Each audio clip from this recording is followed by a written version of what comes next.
Hey, what's up, my YouTube fam? I'm back. Hey, this is Larry with This is the Best Credit Repair channel. Sorry for a little bit delayed on some videos, but I got some powerful videos for y'all today. Y'all know the hut. Y'all read the thumbnail. It's gonna be good dispute letters versus bad dispute letters. I think this is very educational. So when you're out there dealing with anybody that's trying to put dispute letters together for you, you will be able to identify these bad dispute letters and say, hey, hold up, this is not a good dispute letter, man. Can you clean this up a little bit? What I understand about dispute letters is this, is that. So we're going to talk about that and we're going to get deeper in that. But before we do that, let's hit this intro.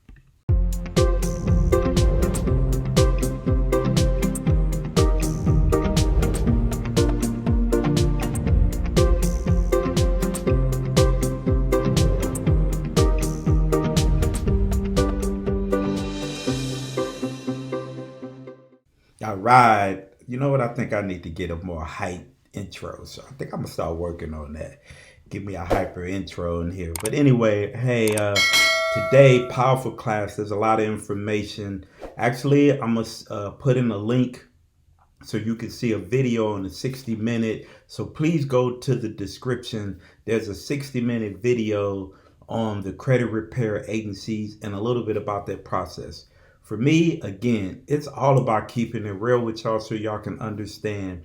I'm also going to put a link in on, and I'm going to cover a little bit of the CFPB and the things they wrote up earlier this year about all the big three credit bureaus. I'm going to read a little bit of that about, and I'm going to cover that first, right? And then we're going to get into dispute letters, right? And this is so important how you're disputing, because if you get to a point, because credit bureaus ain't listening to you, they're not disputing information, you know they're reporting inaccurate information, the dispute letter is so important. If you have to take it to the next level, take it to court.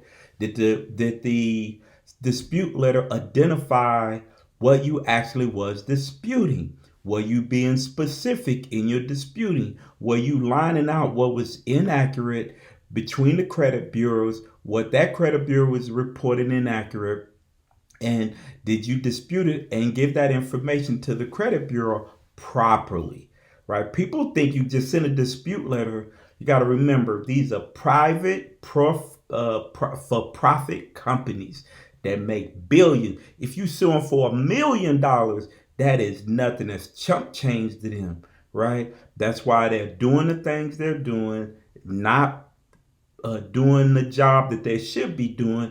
A little bit is our fault, because honestly, we're not putting people in office to address this. So we should be putting people in office. Say, what are you going to be doing about how the credit reporting agencies are not taking care of the consumers? There's multiple different reports about how they're not reporting accurate information, how they're not investigating proper information, all of that. So that's something else us as the people need to realize. We need to start putting people in office who's going to address these issues, right?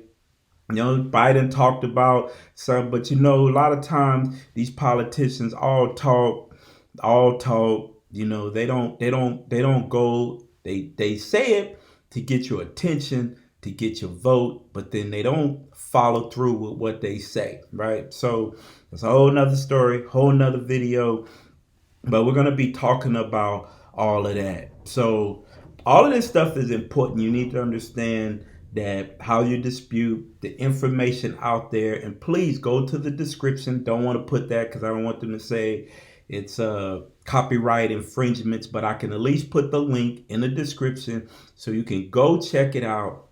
It's a 60-minute. If you just go on YouTube and type in 60 minutes on a 60-minute report on credit bureaus, I think it's like a 30-minute video, and it breaks down of they've actually even flew to India to talk to people that the credit bureaus were transferring the calls to for them to answer the calls. So it's a powerful video. You definitely, I'm telling you, I like to keep it real with you.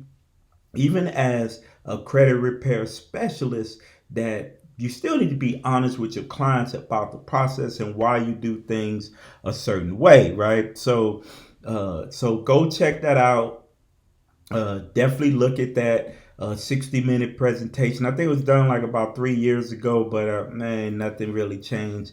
But we also want to talk about, and I'll put the link in the description, about this CFPB release report detailing consumer complaints response deficiency of the big three credit bureaus, right? And I'll put that up, right? Something that you need to understand, one of the most powerful things to me is, and I'm going to read this section to you. It says the new analyst by the Consumer Financial Protection Bureau revealed how changes in complaint response provided by nationwide consumer reporting agencies resulted in fewer meaningful responses and less consumer relief. In 2021, Equifax, Experian, TransUnion together reported relief in response to less than 2% of covered complaints, down nearly 25% of covered complaints in 2019. So they just let you know, through the pandemic, through a lot of things, people had a lot more issues going on with their credit. They were filing these complaints, and the big three were not even responding, not even replying, and not even investigating, right? That's why when y'all see my dispute method, I just don't believe in disputing with the credit bureaus. Excuse me. I believe in you send that letter of the inaccuracy reporting to the original creditor. Let them know, hey, I have disputed this information, and the credit bureaus are coming back with it's not verified or not even responding at all to my dispute. So I'm putting you on notice, right? And that's why it's so important to dispute through the credit bureaus. But it's nothing wrong with letting the original creditor know. I'm looking at my credit report, and I got 3 different credit reports reporting 3 different things. Some of this stuff is inaccurate. Now, you're binded by the Fair Credit Reporting Act, Section 1681 S2-B, to report accurate information.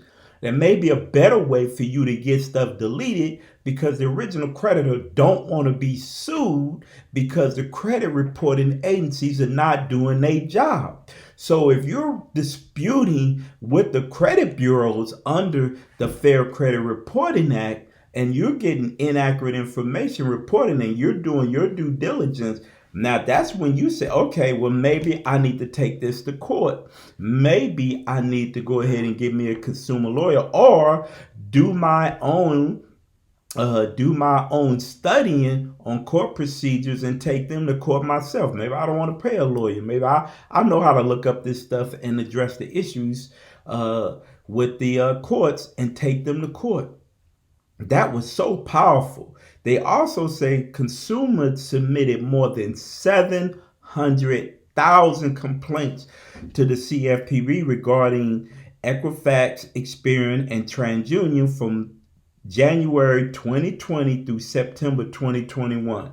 Now, this is the other thing when people file these complaints with the CFPB. Now, they know they did a report, and they know that 700,000 people filed complaints during this time period. And it just shows you the power of the credit reporting agencies, and how these people, they claim and put that name in front, consumer, like they're here to help the consumer. They're not here to help the consumer. That's why I don't even file complaints with the CFPB. They're just somebody with a clicker that just clicking all the complaints, but don't do nothing about it and know there's an issue. Now, they'll go out and sue other people, right? But they won't take and sue the credit bureaus, which I don't understand. Now, I get it. Maybe a part of their function is to just to monitor. Maybe that's what it is. But we're as consumers, we want these people to help us with these complaints, not just send a message over and know that they're not doing their job based on the Fair Credit Reporting Act and not going after them. Again, we need to put people in legislation,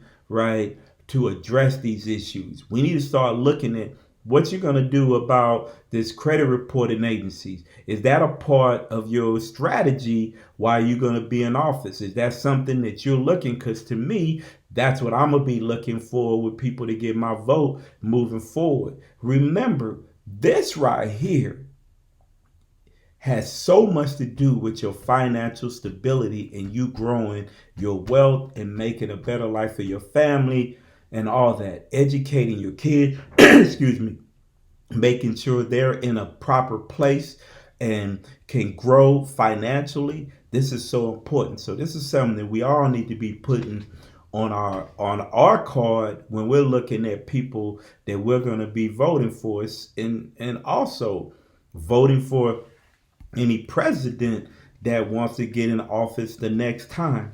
So that's my little thing on that. But the video is about a good dispute letter versus a bad. Now, I'm gonna put up a bad dispute letter, right? And this is what you have to understand about disputing anything, right? Too much information on a dispute letter is not good, right? It's not good. I have a dispute letter that I received. I took out all the personal information, but this is powerful information that you need to have. I'm also going to read this dispute letter, and then we're going to break down some stuff that lets you know these people that you're paying that don't understand about credit repair and you're giving your money to. And I'm going to keep it real with you, because you have to have people that understand this process, right? And that's why I do things differently. That's why, and you'll see even in my dispute letter that it's different, to the point, different, right? So we always want to understand this about disputing. When you're disputing anything, I don't care if it's your first dispute, your method of verification dispute, you need to be specific in what you're disputing, right? You need to understand that what you're disputing is an inaccuracy and it falls under some law that has effect on how your account is reporting. Okay? So I have this one letter. It says, I am writing this letter because I recently received the consumer report sent back to me on March the 2nd. So this was a method of verification letter, and they gave the file number. So far, no problem. I don't understand how you verified these accounts and they are still reporting the accounts listed below are accurate. Added information to be with me. They already know that. So don't add information that is already present to you. Too much information. How can they be accurate when I said they were not being reported correctly in my previous dispute? So the credit bureau may not even know what you was disputing, and as you go through, you gonna know what I mean by that. That's added information, right? There is no information included in the response to me who was contacted, right? They do put that. It's a bland thing. They just said it was verified with the original creditor. And that information was obtained to verify the account at the account. And this is the part when people write, they're not even proofreading their stuff. There is no information included in your response to me who was contacted, and what information was obtained to verify the account as account. That's what the letter says, right? The account as account. So people are not even proofreading. Now, this is somebody who paid for this letter, right? They're not even proofreading what they send out. I was reading on the website on the Fair Credit Reporting Act, Section 611A, 6 and 7, that the Consumer Reporting Agency give me a method of verification if requested. I requested this information now. I need to physically see it. You sent me no details to this investigation. I emphatically requested you give me the following details of the investigation of the account listed below. And that person, when you look at it, just put 4 account numbers, 4 names, accounts, and that is it. What were they disputing? You gave all that fluff because that's all it was, and then the counts, account numbers, and that was it. Right? Please provide me, and they also continued on, please provide me who did you speak with, what days did you speak with the individual. Okay, now listen. The credit bureaus don't call nobody. The credit bureaus don't talk to nobody, right? If you understand the dispute process, what happens is you send in your letter, they give it some kind of, they try to break it down in a code, they use the Metro 2 language, they move that information on an ACDV form, which is an automatic consumer dispute verification form. They send that with supposedly with any additional documents, and the consumer, the reason why the consumer is disputing this account through eOscar. So asking the credit bureaus to tell you who they spoke to is ridiculous, right? Asking them what dates is ridiculous, because that is not how the dispute process works. And if you're doing that, anybody that's doing disputes, anybody who's a credit repair company, you need to fix that process. You need to quit writing this stuff in your letters. They do not belong in your letters, right? They do not. Think about it. It just takes time. Do your research. You would know that they don't speak to nobody. Hell, it's hard to get them to respond, and you're going to ask them to speak to, who did they speak to? Come on, right? What information and documents were provided by each creditor or collection agency listed above? Now, that's still, and then on top of that, you look at this letter, they're asking questions and leaving a period, not even a question mark. These are the people that you paying to do your credit reporting. Asking questions, but leaving a period. I had to pause on that. Sometimes you just want to, when you read, like when I read this stuff, I'll be willing to laugh because I'm like, who, and because we're not educated as consumers, especially when you're trying to get somebody to fix your credit report. Like this stuff, like when I'm looking at it, I'm like, man, we got too many people out here doing this stuff, right? And asking people to pay them to do this stuff. And because we're not educated, and it's no fault of yours, right? This is stuff you need to learn, study, and understand. And then we're going out and paying these people to put out this, and honestly, it's junk. It's junk. And then you're not getting the responses because it's junk. First of all, it's not even being detailed about what did you dispute the first time. If this was a letter that you send back what did you dispute?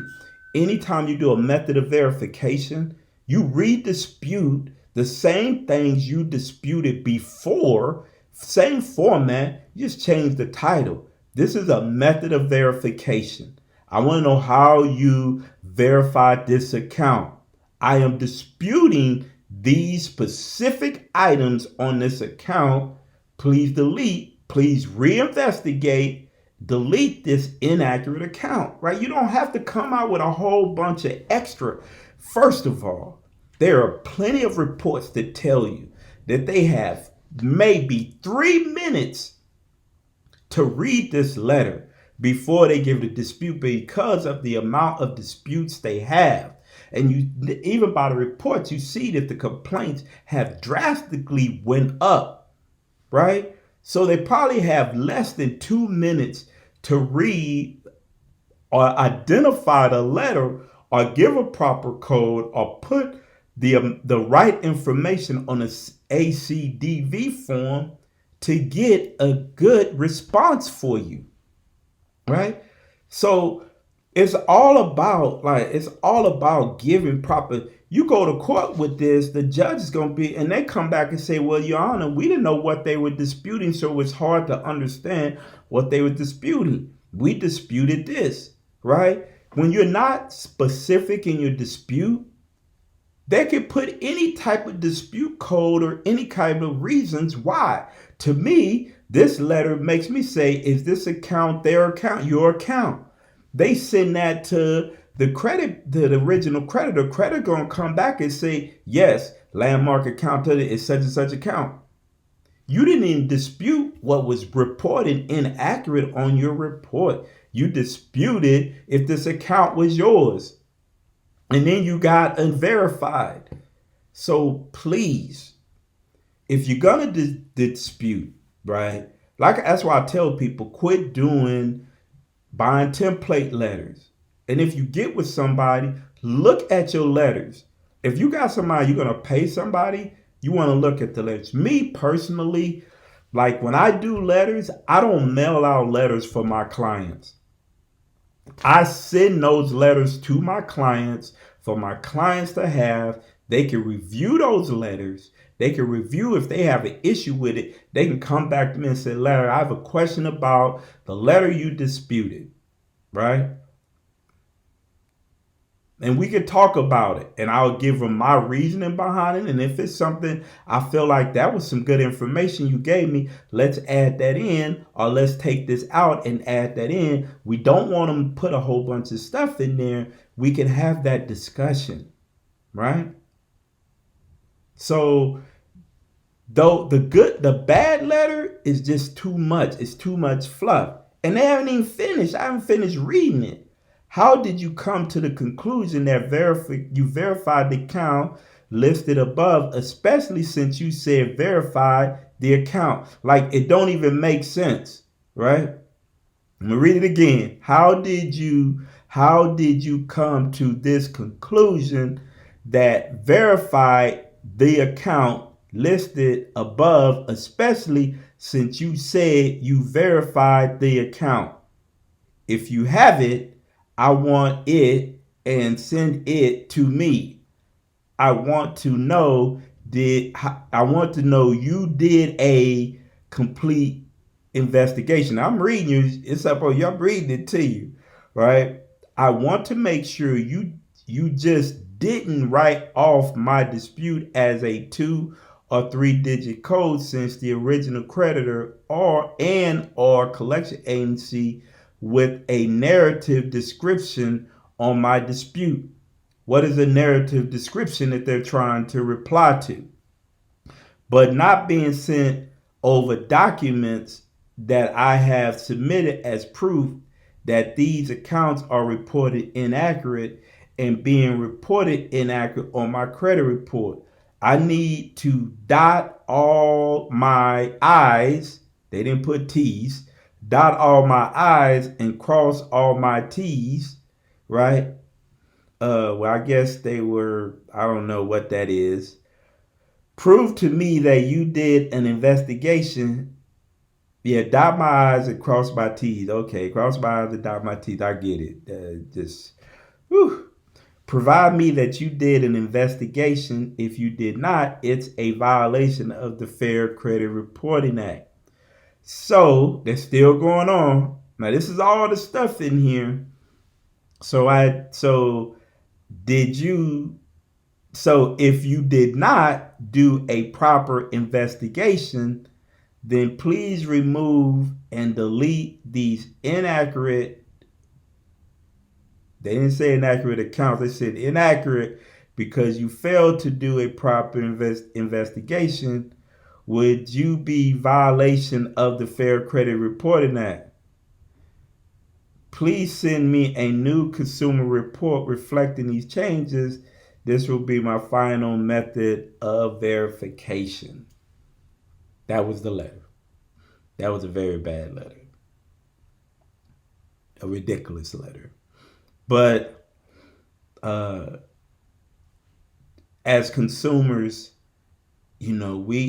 we're hoping that people are know what they're doing, right? I mean, I need to do a video. I did a video on things you should be asking credit repair agencies, but maybe I need to do one more detail. But I wanted to do this because this is something that's been bothering me. People coming to me, they showing me these dispute letters they getting from other people, and they're not good dispute letters. Now, this is my dispute letter, and this was a dispute letter for a collection account that was not reporting the original name. I said, according to the Fair Credit Reporting Act, Section 611I, dispute accuracy and 1681 S2B covered the data duty of furnishers to provide accurate reporting information. Section A prohibits furnishers from reporting information with knowledge of error and failure to correct the error. That's all you need to say. Don't need to add no more. And then I put in there Metro 2 to let them know in K1, no original name. The purpose of reporting the original creditor name is to help the consumer identify the source of the account they are appealed on my credit report. Without the original creditor name,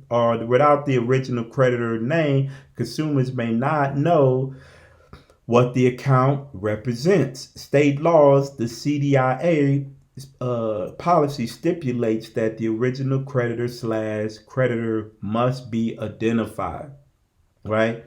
Then I go and disputed account from Midland Credit Management. I gave an account number. Dispute 1. I am disputing the account, which was the account number, for not identifying the original creditor name on this account. Midland Funding is not the original creditor. Please delete the account under 1681-2-B and report this on an ACDV form to the creditor. Dispute 2. The only reason, typically the best time is dispute one thing, but the reason I disputed two things on here is because they're actually linked, because a collection agency can't report payment history, right? So what I put is dispute 2. I am disputing account 30533. The 2-year history is reporting inaccurate information. I was not late on May 2020, causing a 30, 60, or 90-day late payment. A collection agency cannot report 2-year payment history. Please delete this account under 1681-2-B and report it on its ACDV form to the original creditor, Midland Funding. Right? And then at the bottom, I said this account is not reporting on TransUnion. This account is reporting the original creditor name on Experian. Right?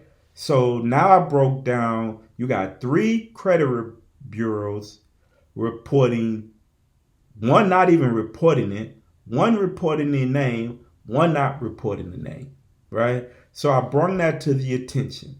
This is reporting inaccurate information. This is putting together a solid dispute letter.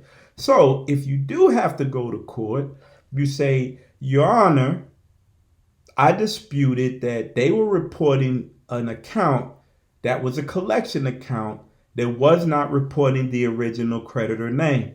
I had no clue where this debt was coming from. I needed to know where this debt. I disputed that. Also, because in Metro 2, even though I cannot sue under Metro 2, Metro 2 was the standard that they put in place to improve accuracy of reporting. So based on that standard that they put in place, they're still not using it to report accurate information. And I'm showing with my credit report why it is so important that they follow the standards. If they follow that standard, Your Honor, all three of these credit reports would be correct. But they're not following it, which is now causing inaccurate reporting on my credit report, which now I'm suing under the Fair Credit Reporting Act under 1681I because they didn't properly investigate, and with the consumer 1681 S2-B because they're not furnishing accurate information. So that's why you also dispute with the original creditor and let them know that, hey, you are not reporting the original creditor name. And when you're dealing with the original creditor, you place every dispute. So if you find 11 different inaccuracies reporting between the three, you send them all. On Equifax, you're reporting the original creditor name. On TransUnion, you're not even reporting the original creditor name. Do you have a relationship with TransUnion? Because if you have a relationship with TransUnion, you should be reporting this account. And then on Experian, you're reporting the original credit. So I have all these three. Oh, and then you go in and say, well, on TransUnion, you have no 2-year payment history. Experian, you have incomplete 2-year payment history. Experian, you have incomplete payment history, 2-year payment history. None of the three are matching, right? That's how you break things down with the original creditor. And then you break down, say, that's the 2-year payment, and then on date of last payment, all three credit bureaus are reporting different date of last payment. You're in a collection account. I've never established or written any payment agreement with you. How can you report a date of last payment? Now you have 3 extras. So now you're saying I have 8, 9 different inaccurate events happening on my credit report. And that's why you send that letter to the original creditor. Because you're building a case, right? Now you can say, and I've disputed I've disputed and not received a response. So has the credit bureau, right? And you can ask that question to the original creditor, has the credit bureau submitted these disputes to you? Because the original creditor may come back and say, we never received a dispute. So the credit bureaus didn't even apply. Oh, so now I have a letter from the original creditor saying they never received a dispute from the credit bureau. Now you go back and use that letter to sue the credit bureaus for not properly investigating your dispute under 1681I, right? So I'm telling you, it's ways how you do things to cover all aspects. That's why, man, I've done my research. I dig deep on strategies to help you get this stuff removed or build you a case. So I'm gonna get it removed, or I'm gonna sue them and put some money in my pocket. You gotta understand. A lot of y'all don't even understand that the credit bureau is putting $1,000 in your pocket. They're putting money in your pocket, and if you do your research, take them to court on your own, that's money in your pocket. They got 3 different. You sue them under 3 different inaccurate events they're reporting. It's $3,000 for each event. They're putting money in your pocket and you don't even know it, right?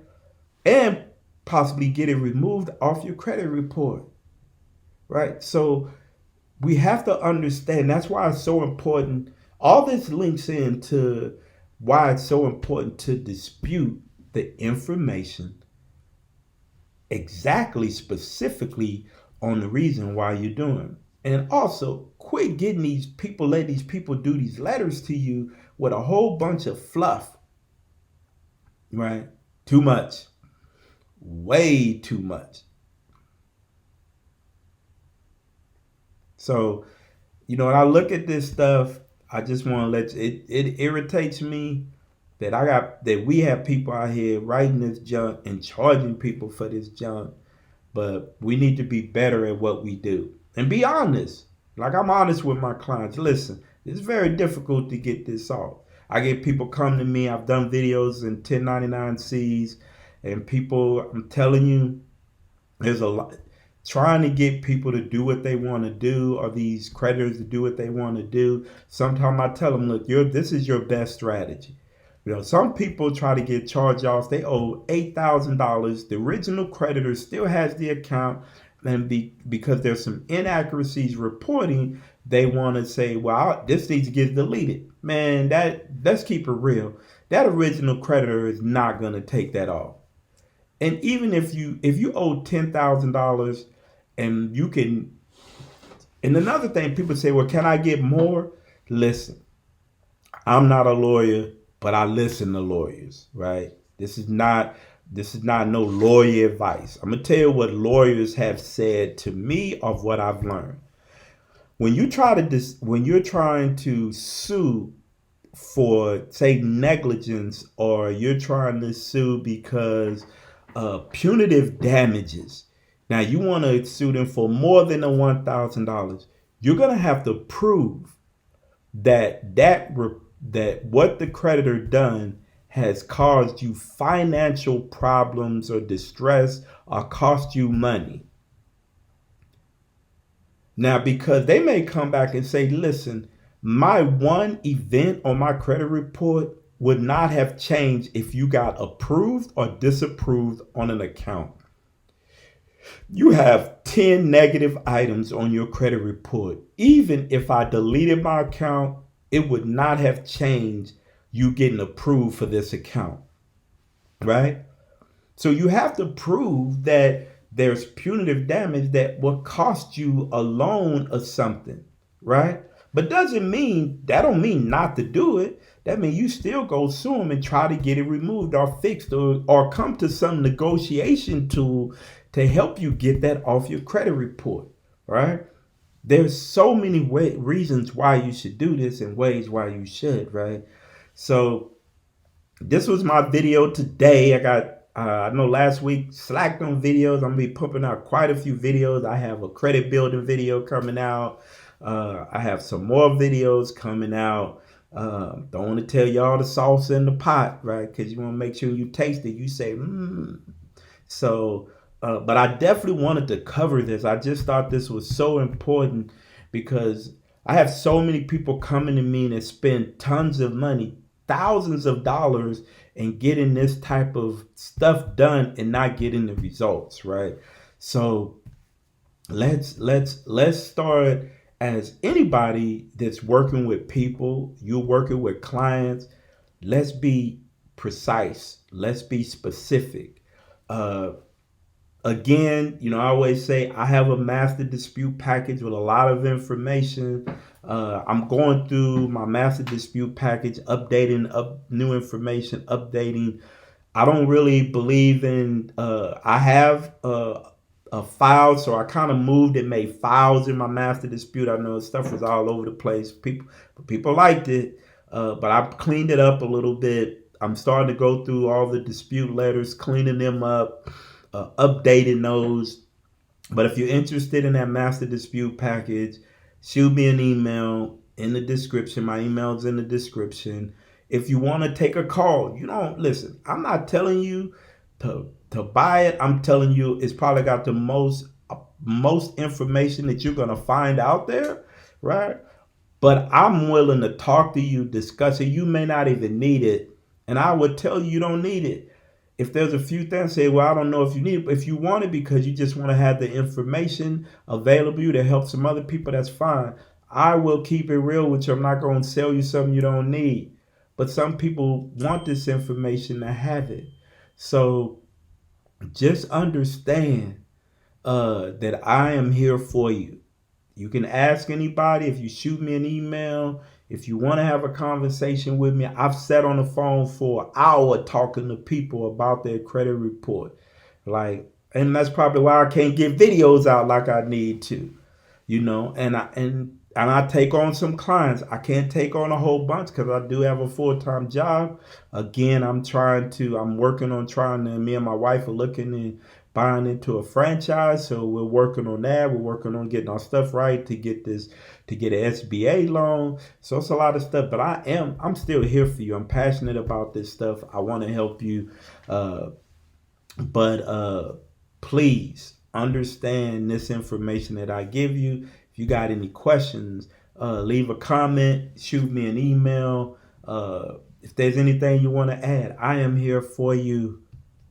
I am here for you. I'm passionate about this, and I'm going to keep it real with you. So check out that 60 minutes. I'm going to leave a link in here for the CFPB release details, the credit reporting agencies, and I'm telling you all of this, right? The good, the bad, the ugly. I'm telling you all of this because you need to understand all of it to be able to understand what your options are, what you can do, how you need to do it, when you need to do it, all that other stuff. The more information is power. The more you know, the better you can address your issue. That's why I'm here. So please, I didn't say this in the beginning, and I know I left some on there, but please like, share, subscribe to the channel, man. Please like, subscribe, and share the channel. I appreciate y'all. Y'all have a blessed day, and I'm out.